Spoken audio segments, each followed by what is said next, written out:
Welcome to Student Tutorial. I'm Shaista Khan. Please like and subscribe our channel.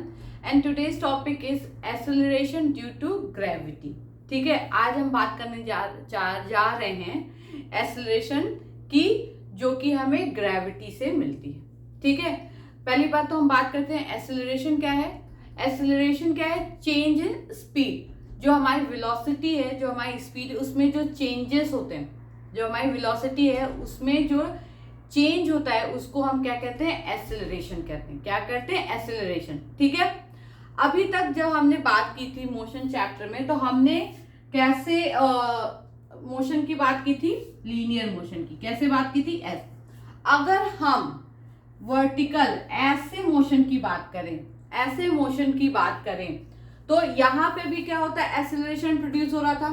ठीक है, यहां पे भी क्या होता है? एक्सेलरेशन प्रोड्यूस हो रहा था. क्यों हो रहा था? जब वेलोसिटी में क्या होते हैं? चेंज आ रहा था, तो क्या होता कि यहाँ पे एक्सेलरेशन प्रोड्यूस होता. अब जब कोई मूवमेंट, कोई ऑब्जेक्ट का मूवमेंट जब वर्टिकल हो, लीनियर ना हो, जब वर्टिकल हो, उस टाइम पे जो इसमें एक्सेलरेशन प्रोड्यूस होगा उसको हम कहेंगे एक्सेलरेशन ड्यू टू ग्रेविटी. अब एक्सेलरेशन ड्यू टू ग्रेविटी, इसका क्या मतलब है? अब जैसे कोई भी चीज है, चाहे हम हैं, ये तो हम पहले ही बात कर चुके हैं, जो ग्रेविटेशनल फोर्स है, तो वो क्या होता है? वो हर एक ऑब्जेक्ट पे लगता है. और सबसे बड़ा फोर्स जो ग्रेविटेशनल का है वो हम कौन लगाता है? हमारी अर्थ लगाती है. हर एक ऑब्जेक्ट पे लगाती है, चाहे वो कोई भी ऑब्जेक्ट हो. ठीक है, तो क्या लगाती है? एक फोर्स लगाती है, ग्रेविटेशनल फोर्स लगाती है. यहाँ तक कि जो अर्थ है ना, वो हवा में भी क्या करती है? ग्रेविटेशनल फोर्स लगाती है. इसीलिए तो क्या है कि हमारा जो अर्थ के आसपास क्या है? एटमॉस्फेयर है. क्या है? एटमॉस्फेयर है. क्यों? क्योंकि अर्थ के ग्रेविटेशनल फोर्स को, जो हमारे चारों तरफ की जो एयर है, जो गैसेस, उसको क्या है? जकड़ के रखा है, उसको पकड़ के रखा है. तो हमारे अर्थ के चारों तरफ क्या है? एक एटमॉस्फेयर.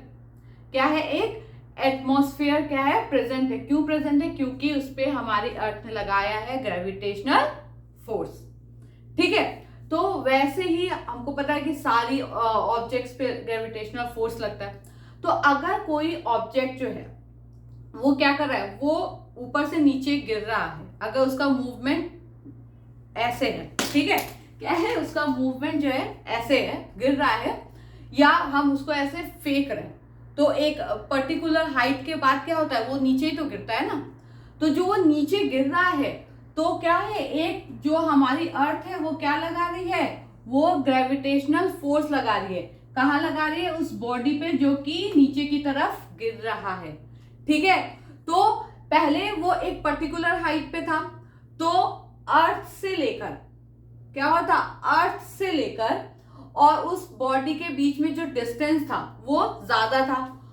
अभी फिर भी हमें पता है कि F क्या होता है? वो इनवर्सली प्रोपोर्शनल क्या होता है? डिस्टेंस के. ठीक है, तो जब ज्यादा हाइट पे था तो क्या होता है कि फोर्स कम लग रहा था. फिर जैसे जैसे वो अर्थ के और पास आता जाएगा, उस टाइम पे क्या होगा? उस टाइम पे जो डिस्टेंस है वो कम होता जाएगा. जो डिस्टेंस है वो कम होता जाएगा और फोर्स बढ़ता जाएगा. और फोर्स क्या होगा? बढ़ता जाएगा. तो इससे क्या होगा? इससे जो ये ऑब्जेक्ट है उसकी स्पीड में क्या होंगे? चेंजेस आएंगे. क्या होंगे? चेंजेस आएंगे. जैसा कि हमने केपलर्स लॉ में देखा था कि जब प्लैनेट क्या था? सन से दूर था, तो उसका मोशन कैसा था? स्लो था. लेकिन जैसे ही प्लैनेट क्या सन के पास आता था, तब उसका जो मोशन था, उसकी स्पीड क्या हो जाती थी? बढ़ जाती थी. क्या हो जाती थी? वो फास्ट मूव करता था. क्या करता था? वो उस स्पेस में जहां पे सन के पास हो जाता था, उस स्पेस में क्या करता था? ज्यादा मूव, तेजी से मूव करता था. क्यों करता था? क्योंकि प्लैनेट और सन के बीच का जो डिस्टेंस था वो हो जाता था कम, और कम होने की वजह से उस पे जो ग्रेविटेशनल फोर्स है वो ज्यादा हो जाता था. उसकी वजह से उसकी स्पीड बढ़ जाती थी. ठीक है, वैसे ही यहाँ पे भी होगा कि कोई ऑब्जेक्ट जब गिर रहा है तो क्या होगा? धीरे धीरे उसकी हाइट क्या होगी? उसकी डिस्टेंस क्या होगी? अर्थ से कम होती जाएगी ना. कम होती जाएगी. तो जब कम होती जाएगी तो जो फोर्स है, ग्रेविटेशनल फोर्स, वो बढ़ता जाएगा. बढ़ने के साथ साथ क्या होगा कि जो ऑब्जेक्ट है उसकी जो वेलोसिटी है जो स्पीड है, जो वेलोसिटी, वो क्या होगी, वो चेंज होती जाएगी, वो बढ़ती जाएगी। ठीक है, अभी पहले अगर 1 मीटर पर सेकेंड से चल रहा था, फिर और थोड़ा नीचे आया तो 2 मीटर पर सेकेंड से, फिर 3 मीटर पर, फिर 4 मीटर पर सेकेंड, तो उसकी वेलोसिटी क्या हो रही है, चेंज हो रही है। तो चेंज हो रही है तो इसका मतलब क्या है कि उसमें एक्सेलरेशन क्या हो रहा है, प्रोड्यूस हो रहा है।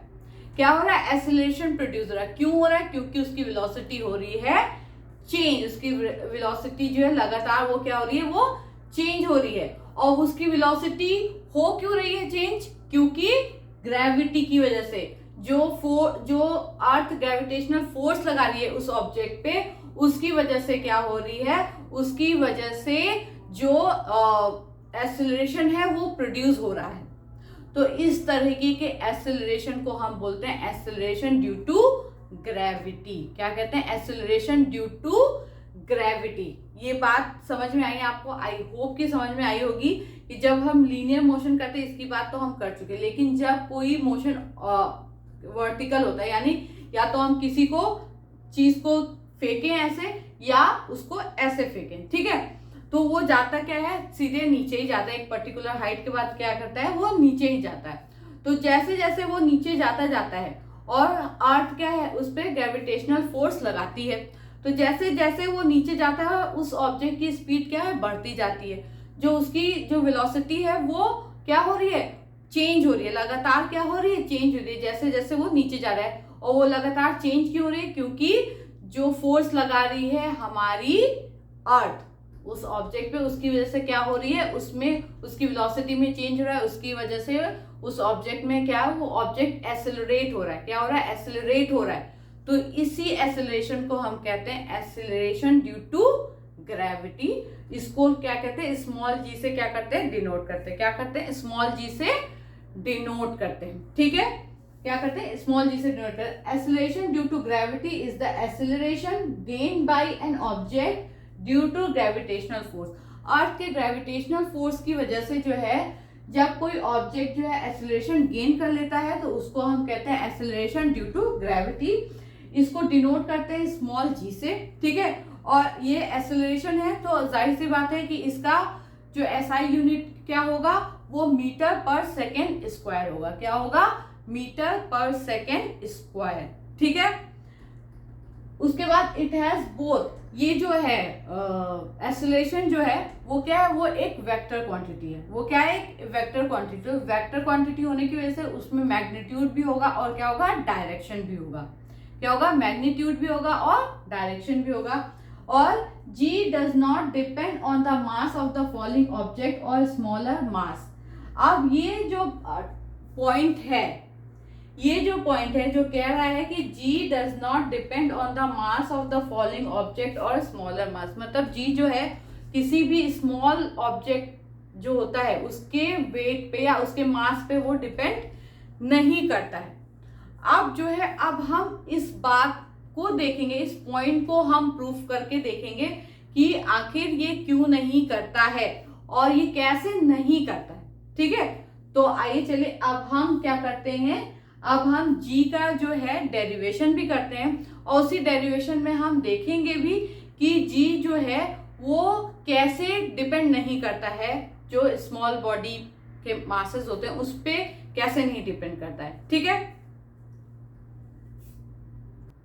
ठीक है, तो चलिए अब हम जो g का फॉर्मूला है उसको भी हम क्या करते हैं, डिराइव करते हैं। और हम ये भी देखते हैं कि जो g है वो स्मॉलर मास पे क्यों नहीं डिपेंड करता है, कैसे नहीं डिपेंड करता। मतलब तो क्या है, जो बॉडी अर्थ जो है वो किसी भी ऑब्जेक्ट पे क्या करती है, एक फोर्स लगाती है। जो होता है, क्या फोर्स लगाती है, F is equal to G(m)(1) M2 upon R square. ये एक फोर्स होता है। ठीक है, ये हो गया।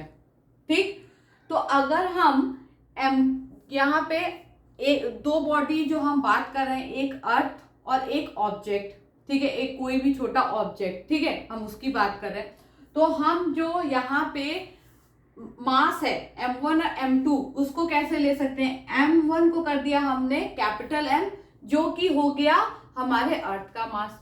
M2 जो है उसको हम कर देते हैं स्मॉल m, उसको हम क्या कर देते हैं, स्मॉल m। ठीक है, हमारा जो फॉर्मूला था वो क्या था, F equal to G m1 m2 upon R square.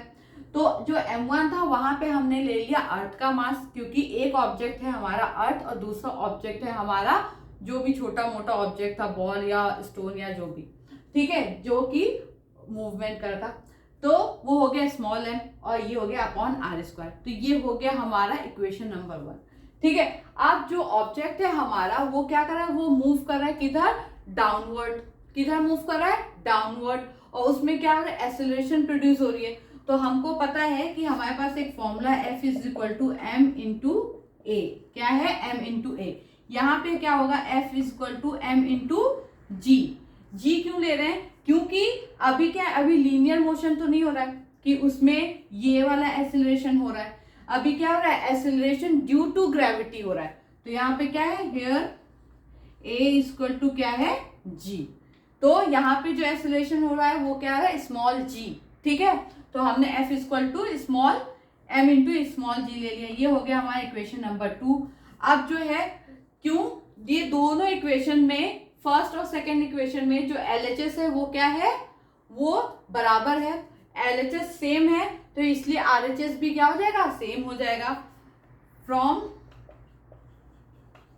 Both equations, ठीक है, फ्रॉम बोथ द इक्वेशंस जो LHS है वो उन लोग का सेम है, तो RHS क्या हो जाएगा, बराबर हो जाएगा। तो क्या हो जाएगा, m into G equal to क्या हो जाएगा, g capital M small m upon, अब यहाँ पे हम क्या ले रहे हैं, आर स्क्वायर। क्या ले रहे हैं, आर स्क्वायर। क्यों ले रहे हैं कैपिटल आर स्क्वायर, क्यों ले रहे हैं, अब देखिए ये क्या है, अर्थ है, ठीक है, इस पे हम कोई ऑब्जेक्ट ले रहे हैं, ठीक है, क्या ले रहे हैं, कोई ऑब्जेक्ट ले रहे हैं छोटा, और भी छोटा बना दो, क्या ले रहे हैं, कोई ऑब्जेक्ट ले रहे हैं, ठीक है।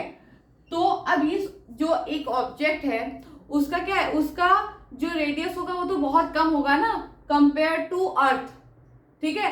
तो हम जब भी अर्थ और किसी छोटे से ऑब्जेक्ट का लेंगे तो उसमें मेनली हम क्या लेते हैं, अर्थ का ही रेडियस लेते हैं। क्या लेते हैं, अर्थ का ही रेडियस लेते हैं। तो यहाँ पे इसलिए हमने आर की जगह क्या कर दिया, कैपिटल आर, ठीक है। अब यहाँ पे देखिए कि जी कैसे डिपेंड नहीं करता है। यहाँ पे देखिए स्मॉल m और स्मॉल m क्या हो गया, कैंसिल हो गया।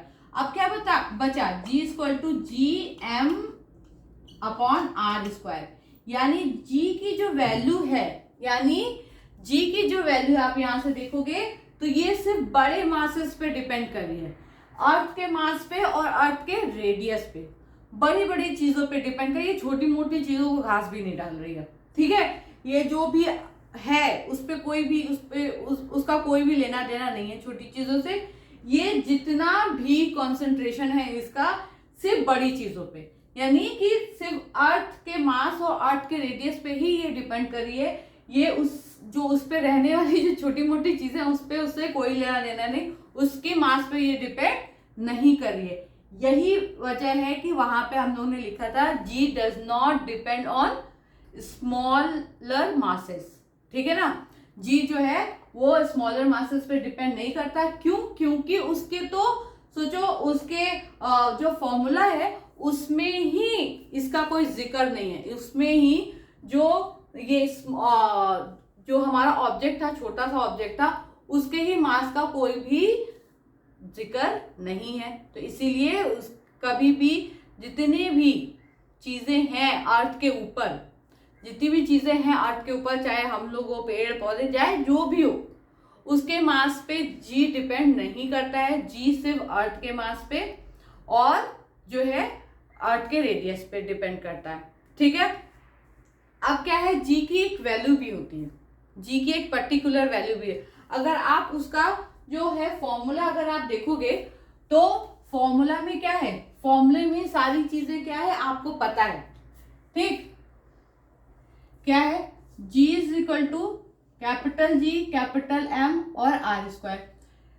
कैपिटल G की वैल्यू आपको पता है 6.67 into 10⁻⁻11 newton metre square upon kg square, ठीक है।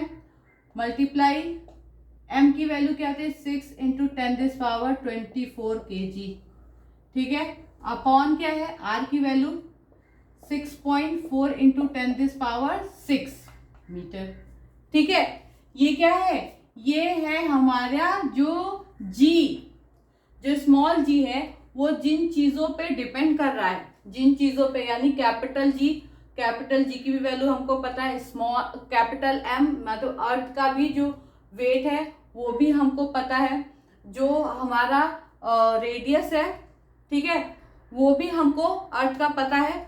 तो अगर आप ये सब को सॉल्व करोगे, इस सब को सॉल्व करोगे तो आपको स्मॉल जी की वैल्यू आ जाएगी। अगर आप इन सब को सॉल्व करोगे तो आपको स्मॉल जी की वैल्यू आएगी 9.8 मीटर पर सेकेंड स्क्वायर। ये आ जाएगी आपकी जी की वैल्यू।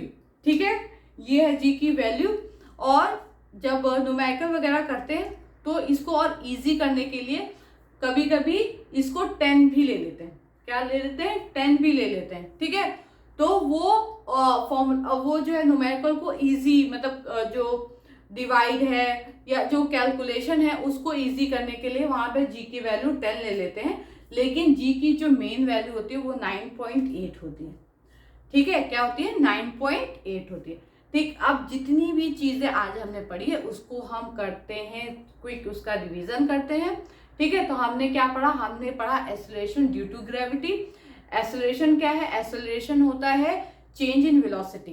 क्या होगा, चेंज इन वेलोसिटी। ठीक, इससे पहले जब हमने मोशन चैप्टर पढ़ा था उसमें हमने जो मोशन की बात की थी वो थी लीनियर मोशन। ठीक है, हम अब आज यहाँ बात करने जा रहे हैं, हमने आज बात की किसकी, एक वर्टिकल मोशन की।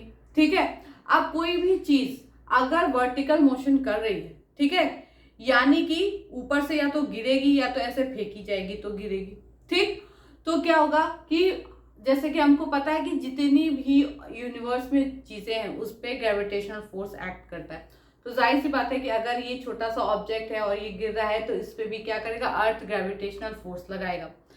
ठीक है, ग्रेविटेशनल फोर्स लगाने की वजह से क्या होगा, पहले तो एक पर्टिकुलर ज्यादा हाइट पे होगा तो अर्थ से इसकी डिस्टेंस क्या होगी, ज्यादा होगी, तो फोर्स थोड़ा कम लगेगा। लेकिन जैसे जैसे ये अर्थ के सरफेस पे आता जाएगा, क्या होगा, अर्थ के सरफेस पे जाता जाएगा, उस टाइम पे क्या होगा, उस टाइम पे ये इसकी जो वेलोसिटी है वो क्या होगी, चेंज होती जाएगी। और कैसे चेंज होती जाएगी, बढ़ती जाएगी। वो धीरे धीरे क्या होगी, वो बढ़ती जाएगी। और जब धीरे धीरे बढ़ती जाएगी तो उस टाइम पे क्या होगा, उसकी वेलोसिटी में होगा चेंज। उसकी वेलोसिटी में क्या होगा, चेंज होगा। जब वेलोसिटी बढ़ रही है तो जाहिर सी बात है कि वेलोसिटी में चेंज हो रहा है, और जब वेलोसिटी में चेंज हो रहा है तो क्या प्रोड्यूस होगा, उसमें एक्सेलरेशन प्रोड्यूस होगा। और ये एक्सेलरेशन क्यों प्रोड्यूस हो रहा है, ड्यू टू ग्रेविटी। क्या हो रहा है, ड्यू टू ग्रेविटी, यानी ग्रेविटेशनल, यानी अर्थ का जो ग्रेविटेशनल फोर्स है उसकी वजह से क्या हो रहा है, इस ऑब्जेक्ट में एक्सेलरेशन प्रोड्यूस हो रहा है। इसी को हम बोलते हैं एक्सेलरेशन ड्यू टू ग्रेविटी, जिसको हम स्मॉल जी से डिनोट करते हैं। और इसका जो एसआई यूनिट होता है वो होता है मीटर पर सेकेंड स्क्वायर। ठीक है, ये एक वेक्टर क्वांटिटी होता है और इसमें मैग्नीट्यूड और डायरेक्शन दोनों की जरूरत होती है। ठीक है, जी जो होता है वो स्मॉलर बॉडी के मासेस पे डिपेंड नहीं करता है। वो क्यों नहीं करता है, उसका जो फॉर्मूला आता है वो भी हम लोग ने यहाँ पे क्या किया, डिराइव किया। जो फोर्स एक्सर्ट करती है अर्थ किसी भी बॉडी पे वो क्या होता है, F=G m1m2/r²। तो हमने क्या ले लिया, हमने ले लिया m1 की जगह कैपिटल M और m2 की जगह क्या ले लिया, स्मॉल m। ठीक, और r² की जगह क्या ले, कैपिटल R²। ठीक है, इसको हमने कर दिया इक्वेशन नंबर 1। उसके बाद कोई जो ऑब्जेक्ट है वो अगर डाउनवर्ड जो है मोशन कर रहा है तो उसमें क्या होगा, एक्सेलरेशन प्रोड्यूस होगा। तो वो एक्सेलरेशन क्या हो गया, F=m×a। ये जो एक्सेलरेशन है m×a ये लीनियर मोशन के लिए। लेकिन जब हम एक वर्टिकल मोशन या डाउनवर्ड मोशन की बात कर रहे हैं तो उसमें क्या होगा, एक्सेलरेशन a की जगह क्या हो जाएगा, स्मॉल g। क्या हो जाएगा, स्मॉल g। ठीक है, ये हो गया इक्वेशन नंबर 2। अब हम देख रहे हैं इक्वेशन नंबर 1 इक्वेशन नंबर 2 में कि जो लेफ्ट हैंड साइड है वो क्या है, वो हो रहा है सेम। तो राइट हैंड साइड भी क्या हो जाएगा, बराबर हो जाएगा। तो फ्रॉम बोथ इक्वेशन m×g=gmm/r²। आप अगर यहाँ पे ध्यान से देखोगे तो आप देखोगे स्मॉल m दोनों तरफ कैंसिल हो गया। जब कैंसिल हो गया, जब उसके और g equal to G capital M upon R square, यानी कि जब उसकी फॉर्मूले में स्मॉल m का कहीं नामो निशान ही नहीं है तो g कैसे डिपेंड करेगा स्मॉलर मासेस पे। ठीक है, फिर उसके बाद अगर आप g की जो वैल्यू है वो भी हम फाइंड कर सकते हैं। कैसे फाइंड कर सकते हैं, जो भी उसके फॉर्मूले में चीजें हैं उसको उसकी वैल्यू हम रख दें। g की वैल्यू हमको पता ही है 6.67 इंटू 10⁻11। मास ऑफ अर्थ हमको पता ही है 6 इंटू 10⁻24 kg, और जो रेडियस ऑफ अर्थ है वो भी हमको पता है 6.4 इंटू 10⁻6 मीटर। ठीक है, जब आप इसको रख के सॉल्व करोगे तो जी की वैल्यू आएगी 9.8 मीटर पर सेकेंड स्क्वायर। ठीक है, और इसको हम कभी कभी 10 भी ले लेते हैं। क्यों, जब हम न्यूमेरिकल करने बैठते तो लगता है कि यार कैलकुलेशन थोड़ा सा तो इजी हो जाए, तो इसलिए कभी कभी कहीं कहीं इसमें 10 भी लिया जाता है या 10 भी दिया रहता है, लेकिन इसकी एक्चुअल वैल्यू होती है 9.8। ठीक है, आई होप कि ये एक्सेलरेशन ड्यू टू ग्रेविटी आपको समझ में आ गया होगा। अभी तक हम लोग ने इसमें फ्री फॉल नहीं पढ़ा है, फ्री फॉल भी हम पढ़ेंगे। ठीक है, और अब इस जब हमारी नेक्स्ट क्लास होगी तो हम जो है इस जी के वेरिएशन भी देखेंगे। ठीक है, हम इस जी के वेरिएशन भी देखेंगे कि ये कैसे वेरी करता है। ठीक है, तो आई होप कि आज की जो क्लास है आपको समझ में आ गई होगी। अब हम मिलेंगे आपसे अपनी नई नेक्स्ट क्लास में। Thank you for watching.